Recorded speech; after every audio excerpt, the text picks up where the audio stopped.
Adam Smasher is a legend of Night City, the most dangerous merc in Arasaka's service, and the final boss of Cyberpunk 2077. During the quest Cherchez la Femme, when Evelyn Parker hooks us up with the brain dance of her visit to Yorinobu Arasaka, that's where we meet Adam Smasher for the first time. Scan his body and you'll find it's 96% augmented. So the thing standing in front of us isn't a human anymore, it's a cybernetic organism, one where, at best, only the brain is left of the original human body, and even that's not guaranteed to be in one piece.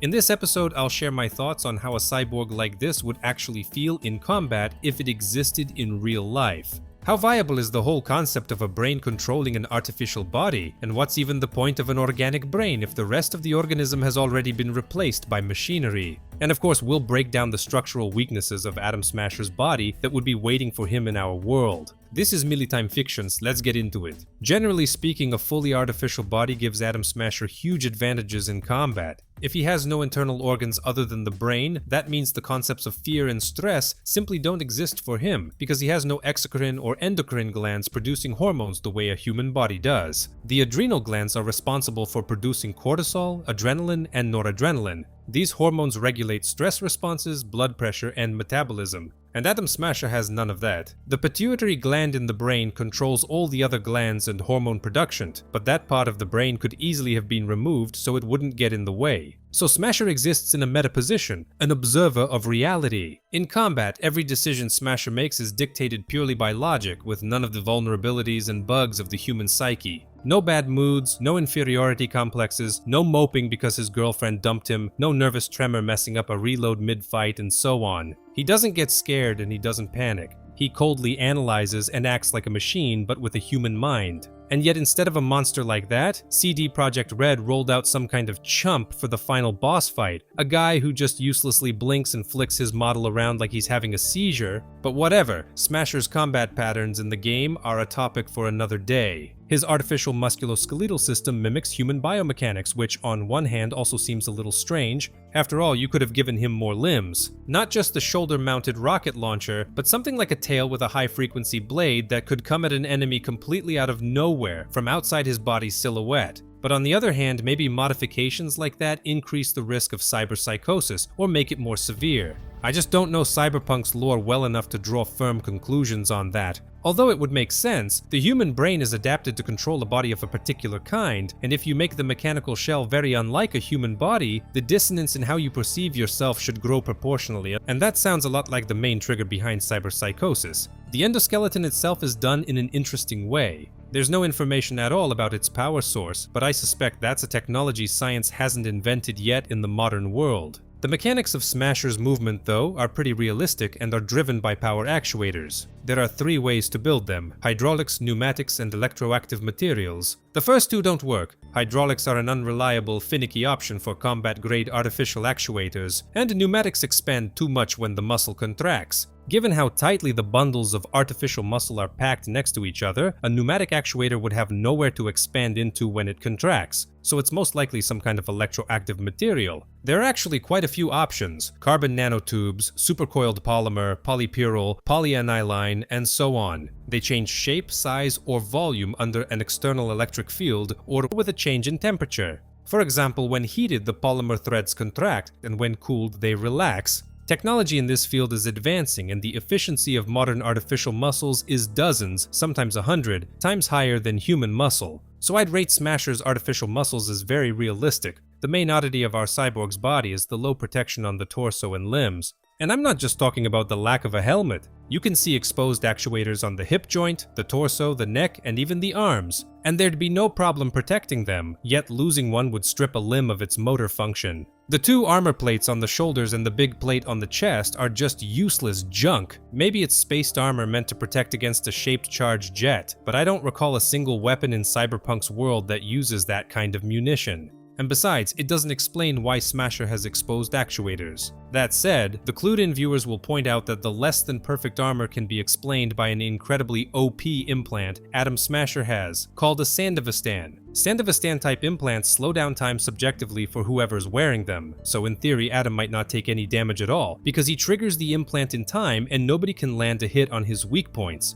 The most powerful Sandevistan model, the Apogee, is a secret Militech development that David Martinez from the Cyberpunk anime got his hands on by accident, but it's in the game too. Going by its in-game stats, the Apogee mod slows time by 85%, meaning by a factor of 6.5, so 1 second feels like 6.5. And Atom Smasher might have an even more advanced version of the Sandevistan from Arasaka, because in his fight with David Martinez, Smasher called David's Sandevistan primitive. But here's the question, how realistic is an implant like that? Obviously you can't objectively slow down time and you can only slow it subjectively. In theory, to do that you'd have to speed up your own brain and increase the conduction speed of your nervous system. Apparently that's exactly what the Sandevistan does, but what are the problems here? Sure, you could probably install artificial nerves with a higher conduction speed, or wire in extra boosters to crank up the speed of the electrochemical impulse, but that's not enough. You'd need to radically upgrade the brain itself. Our brain reads information from the surrounding environment. A group of sensory neurons handles that, and they too have a maximum throughput of 500 to 1000 impulses per second. So to subjectively slow time down by a factor of 6, you'd have to increase the throughput of your brain's sensory neurons by a factor of 6.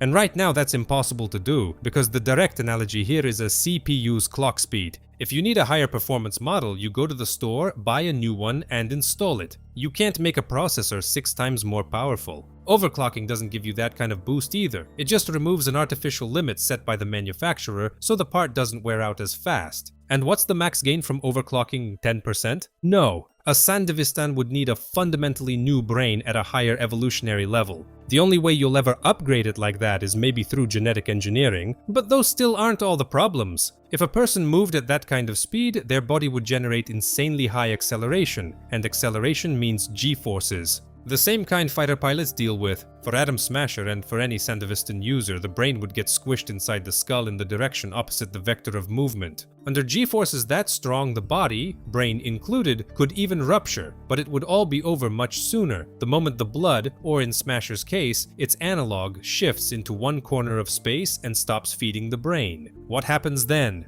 Right, you black out. You could avoid this by increasing the strength of the brain's interatomic structures, but that upgrade also means stepping onto a new evolutionary rung, just like boosting neuron throughput. But the funniest part is that even if you solve all of these problems, a Sandevistan would only be useful in short on and off bursts, and only against enemies who don't have implants like it. Because all else being equal, the fighter who triggers their Sandevistan first wins. So ideally you'd want to stay in slow-mo the entire time to keep your edge in combat. Granted, the whole world would look like the sloth from Zootopia to you, but on the upside, you could consider yourself living 3, 6, 10, even 20 times longer than everyone else, depending on how upgraded your Sandevistan is. So it's all far from simple here. The concept of an isolated brain has been around for over 100 years, and the first experiments at separating a brain from a body while keeping its vital functions going were carried out back in the 1920s by Sergei Sergeyevich Bryukonenko. He invented the autojector, the world's first artificial circulation machine, and managed to keep a dog's brain alive for 90 minutes, with the dog's head completely severed from its body.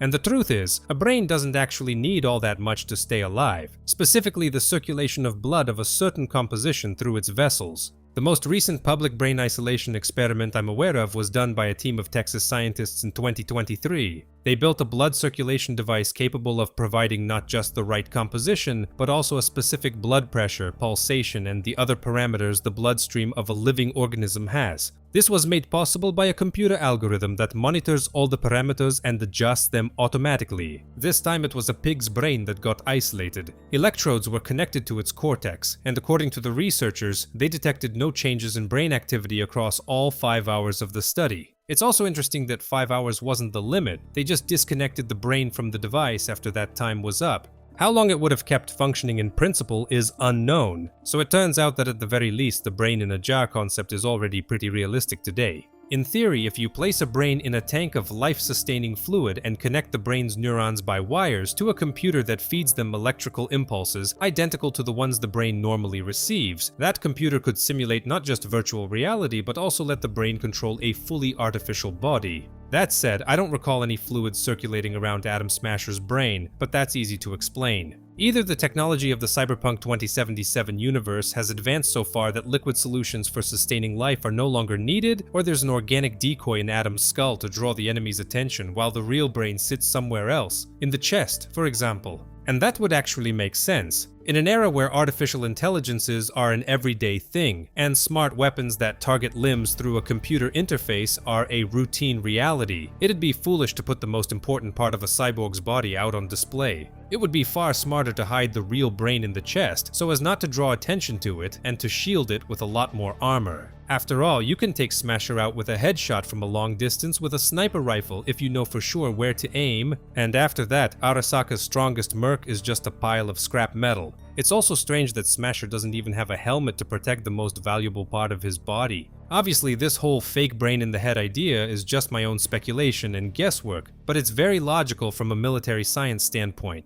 But this raises a logical question. In the world of Cyberpunk, where AI technology exists, why would you even need a cyborg like Atom Smasher at all? What's the point of building a mechanical shell for a living human brain if you could just train an AI to solve the same tasks and Arasaka Merc gets handed? That's dumb, right? Actually, no. In Cyberpunk's lore, rogue AIs, that is self-directed datamorphic entities answerable to no one with their own will and self-awareness, are a huge problem for humanity. So huge that the SafeNet was walled off with the Blackwall, a digital shield that is itself an AI, but one under humanity's control. This AI keeps the other AIs, the rogue ones, out of the SafeNet. Although, as we learn from the Delamain quest, some AIs do manage to slip past the Blackwall into the SafeNet. And these AIs learn to live among people and understand them, because the human logic of decision-making is incomprehensible to digital entities like them. They can't grasp why we do the things we do, which means they can't assess our intentions in any given situation.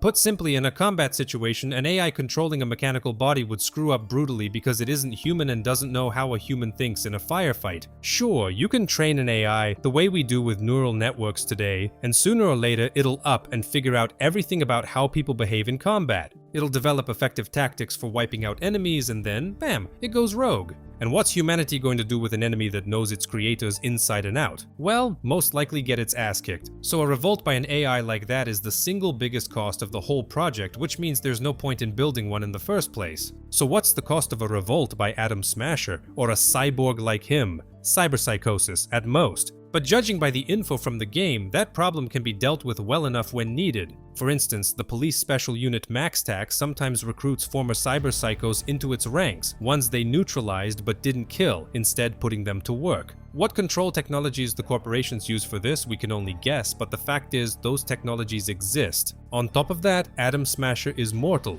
Destroy his brain and he's not coming back. And even if the legend of Night City did declare war on his masters, Arasaka's entire army, while it would take massive losses in a battle like that, would clearly come out on top in the end, and Atom Smasher knows it. So a revolt is pointless. And why would he? He already has everything he could want in the Corps service, and on top of that he enjoys a high degree of autonomy. What's more, a chip with a personality NGRM is also a technology that gives you an effective degree of control over your soldiers. Unlike an AI, which can spawn its digital copies in enormous numbers and stash them all over the net, an engram, say, the one with Atom Smasher's personality, is recorded on a chip. And the chip then overwrites the neural structure of an organic brain, replacing the consciousness of the previous person with the new personality. The engram never gets out beyond the organic brain, so it's logical and safe to record the engrams of the planet's most talented soldiers, then simply clone them into organic brains, and slot those brains into artificial shells like Atom Smashers. The end result is a cyborg that understands the human logic of decision-making, with minimal risk to the corporation of the soldier going rogue. So within the lore of Cyberpunk 2077, it all makes a lot of sense, and from a real-world standpoint too. In the end, Atom Smasher is a really interesting concept for a sci-fi super soldier, but there's a lot about him that's up for debate, and his true combat potential in the game was clearly lowballed relative to what his artificial body is capable of. And if you found this interesting, drop your thoughts on the topic in the comments and pitch your own ideas. This has been MiliTime Fiction. Good luck out there everyone, and see you next time.